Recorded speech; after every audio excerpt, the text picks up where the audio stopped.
What is up mga kapogi? Ngayong gabi, huwag nyo munang samahan nyo muna ako ngayon. Magwo-walking tayo, pero bago ang lahat, magsuot muna tayo ng knee pads.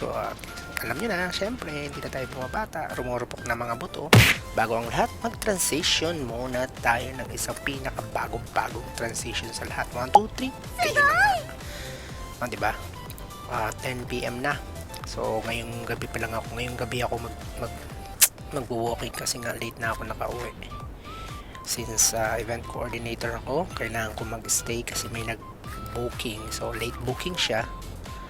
4 PM onwards. Kaya kailangan ko mag-stay. Ito nga pala yung flat namin, building namin. Ito, nag-iisip ako, mag-elevator, hagdan nga pala. So, ito na, maghahagdan muna ako ngayon. Actually, lagi naman ako naghahagdan. Para na rin sa kalusugan. Diba? Nakita niyo yung hagdan namin, napakadumi. Ewan ko ba, bakit ang dumi na itong hagdan na to.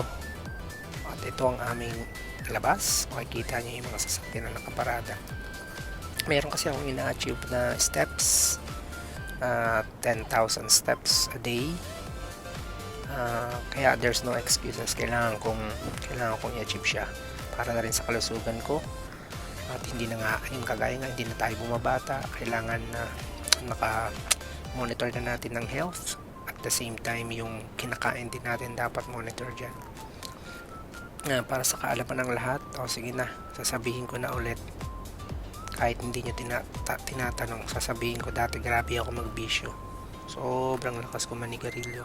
Sobrang lakas ko mag-inom. Lahat ng sobra kaya ginagawa ko. Diba? Kaya bago pa ako makaramdam ng mga sakit-sakit sa katawan, mga simptomas ng mga bisyo, hininto ko na siya. For a certain reason, meron din namang dahilan kung bakit ko siya hininto. Apart from kalusugan, meron din kasi akong nag-promise din kasi ako na hindi na ako magbibisyo.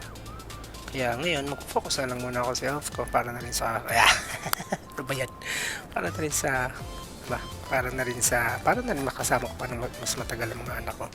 At ito na nga, tumakbo na ako. Ano lang tayo? Yan tinatawag na takbong 2 piso. Takbong relax lang. Kasi pag binigasan ko yan, magwawabol na gusto yung mukha ko sa takbong 5 piso na yan. At ito, itong area na to is, ito yung sa Marakabat. Popular itong area na to sa mga nagwo-walking night and day, no? This time, night lang kasi nga summer dito sa Dubai. So, napakainit. Kung makikita nyo, tagas na naman ang pawis ko dyan. Itong area na to, sa Marakabat na area sa Dubai, ito yung Marakabat. Sa kabilang side, maraming market doon. Meron dong mga bilihan ng kung ano-ano, merong maraming restaurant, maraming kainan, maraming turo-turo, at meron din doon Philippine supermarket. Makikita nyo, kaya marami ding mga kabayan dito na pagala-gala. Yan, kung makikita nyo, walang masyadong naglalakad dito sa side na to kasi nga crowded yung sa kabilang side. Kaya lahat ng mga taong gusto mag-exercise, mag-walking, dito lang kami sa kabilang side. Now, yung dulo na yan, ito, umabot na nga ako sa dulo ng Marakabat. Makikita nyo mamaya, meron akong iniikutan dyan. Yan, yung pole na yan na yung pinakadulo ng Marakabat. Babalik na ako, ayan na nga, paikot na, pauwi na ako sa bahay niyan, diretso na ako sa bahay niyan. At mga araw na mga oras na to, na-achieve ko na yung target na hinihit ko. Ba't kayo mukha po? At ito na, nakarating na ako sa building namin. At maghahagdan ulit ako.